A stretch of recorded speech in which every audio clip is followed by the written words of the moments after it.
Mali, Emmanuel Macron et Assimi Goïta, chronique d'un divorce fracassant.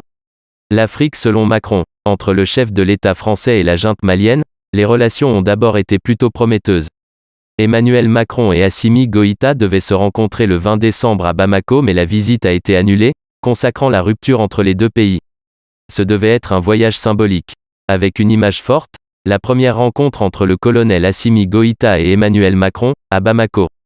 Histoire de rappeler que, malgré les nombreuses tensions des derniers mois, la France et le Mali demeuraient bel et bien partenaires.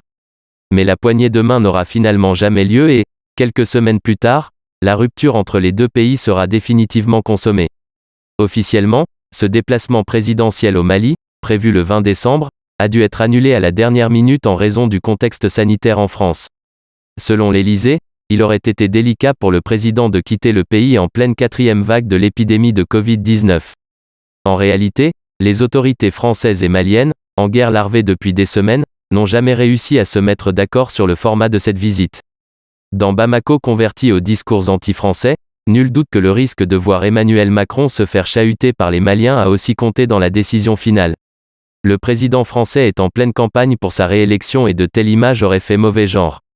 Comment en est-on arrivé à ce scénario dans une capitale où, il y a moins de 10 ans, l'ancien président français François Hollande était accueilli en libérateur par des dizaines de milliers de personnes ?